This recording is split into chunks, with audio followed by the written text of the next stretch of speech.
กราบสวัสดีและสวัสดีพ่อแม่พี่น้องคันเมื่อสุขสุคนยินดีต้อนรับสู่ช่องน้องสมใจและก็ช่องปูลินชาแนลคือเก่าพี่น้องวันนี้ก็บ่มีคลิปหยังหลายเนาะพี่น้องเนาะก็หนาวๆพี่น้องหนาวคือเก่าแหละนี่พี่น้องวันนี้ก็น้ำใจได้ไปเฮ็ดเวียกเนาะพี่น้องเนาะเงินเดือนก็ได้แล้วเนาะพี่น้องวันเงินเดือนแล้วพี่น้องเป็นเงินวันเนาะพี่น้องเนาะแบบนี้ที่น้ำใจเฮ็ดเวียกวันนี้พี่น้องครับพี่น้องพร้อมแล้วเดี๋ยวไปพร้อมกันเลยพี่น้องไปพร้อมน้ำใจเดาฟังไปพร้อมพังกันเลยพี่น้องแล้วก็มี มันจะมีเงินนำพี่น้องไป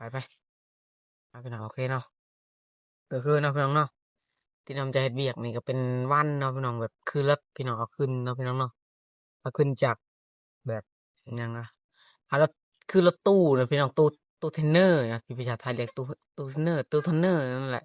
ใส่แป้งให้เต็มคันเดียวก็ประมาณ900,000เนาะพี่น้อง900,000กับ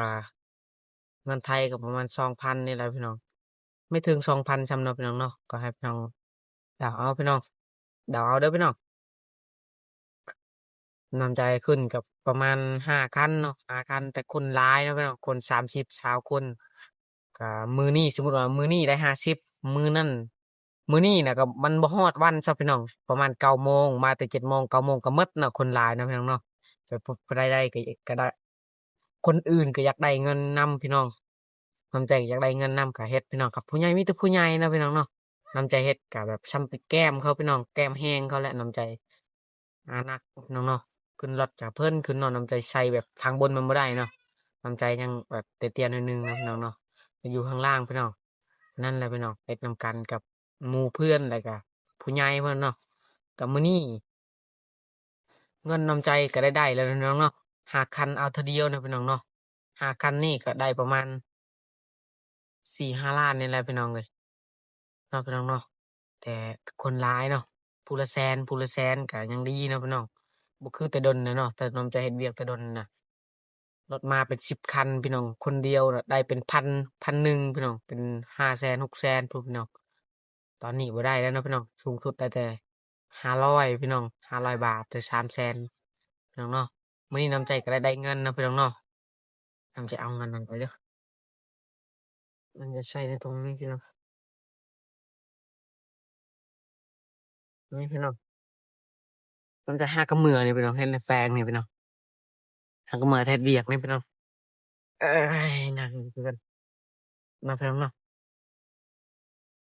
มีแต่ได้เงินก็นี่นะพี่น้องได้พันเด้อพี่น้องน้ำใจบ่มีเสื้อเลยพี่น้อง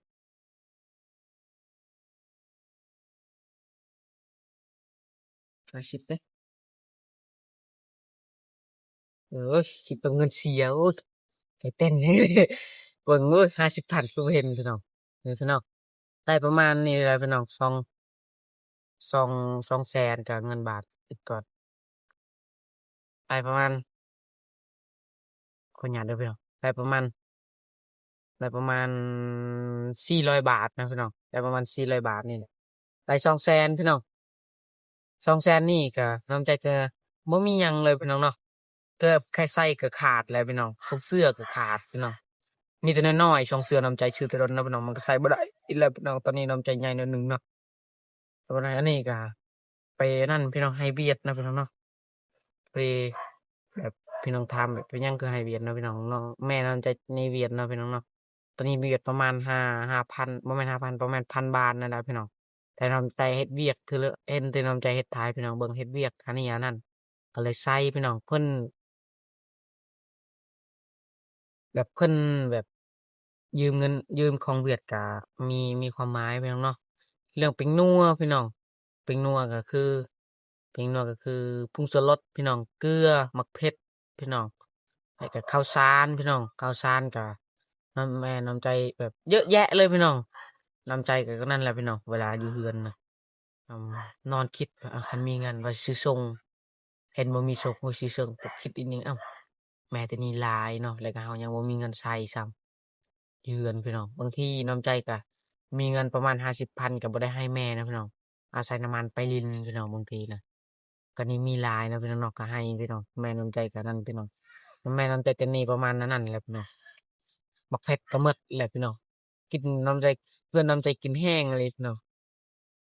คือแบบคนใหญ่บอกว่าเนาะพี่น้องผู้เฒ่าบอกว่า บ้านน้ำใจก็สิใหญ่แล้วน้องเล่นน้องเบก็สิใหญ่เนี่ยกินข้าวแห้งหน่อยหนึงพี่น้อง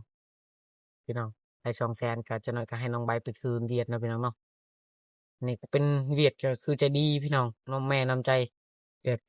แม่น้ำใจแบบไปยืมเนาะพี่น้องยืมคือยืมนั่นแหละพี่น้องจักสิเรียกอะไรน้ำใจเรียกว่าเป็นก็ขอโทษขออภัยเด้อพี่น้องคืออันนั้นแหละพี่น้อง คือยืมนั่นแหละแต่ก็ไปคืนเขานะพี่น้องเนาะเดี๋ยวน้ำใจใช้ใกล้ๆนี่กันให้น้องใบยืมเนาะพี่น้องเฮ็ดเวียกแต่ละมือหามือพี่น้องสุดท้ายคืนเวียกเกือบใส่ของมีส่งกะหมดพี่น้องส่งน้ำใจมันน้อยๆหมดพี่น้องก็ย่านะพี่น้องเขาติดหนี้เขาก็ต้องใช้เนาะพี่น้องใช้แล้วจึงสบายอกสบายใจพี่น้องเฮ็ดเวียกมาเหนื่อยๆหายพริบตาพี่น้องไปๆพี่น้องอันนี้5,000 บาทโอ้บ่แม่น5,000พี่น้อง5,000กีบเนาะพี่น้องเนาะ5,000กีบจักเท่าไรพี่น้อง เงินบาทน้ำใจชมพูพี่น้อง5,000กีบเนาะได้250,000กีบพี่น้องให้แม่เอาคืนเนาะแม่บอกเอาขอแน่10,000มันจะบ่ได้แล้วแม่เอาติดหนี้เนาะบางทีก็น้องใบก็ไปเรียนเนาะบ่มีเฮ็ดเวียกมีแต่น้ำใจนี่แหละเฮ็ดเวียกน้ำใจก็เฮ็ดเวียกบางทีก็บ่ได้เฮ็ดเวียกก็อยู่เรือนพี่น้องก็แบบนี้แหละพี่น้องเอ้ยพวกตัวน้ำใจพี่น้องก็ขอโทษทุกอย่างเด้อพี่น้องเอ้ยข้าวสารก็ใกล้สิหมดแล้วพี่น้อง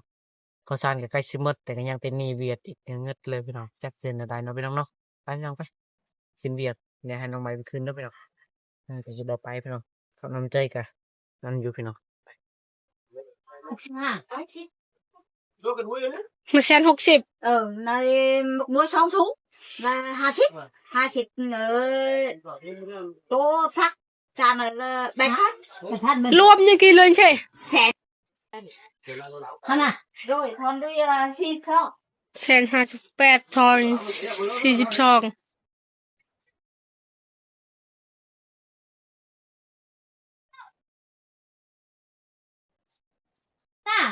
ok xuống một bãi nằm เจอไป nó về nhé แล้วเนาะพี่น้องเนาะเป็นนี่แล้วเนาะพี่น้องเนาะนี่พี่น้องก็สร้างกันยังก็เท่านี้แหละพี่น้องพี่น้องขอลาไปก่อนเด้อพี่น้องพี่น้องจะกินน้ำใจขอลาไปก่อนพี่น้องเดี๋ยวน้ำใจบ่ว่าหลายเนาะพี่น้องเนาะต่อไปหน้าท่าเขาพี่น้องหน้าปนาพี่น้องขอลาไปก่อนเด้อพี่น้องสุดท้ายก็บ่มีเงินนะพี่น้องเนาะฮะนี่พี่น้อง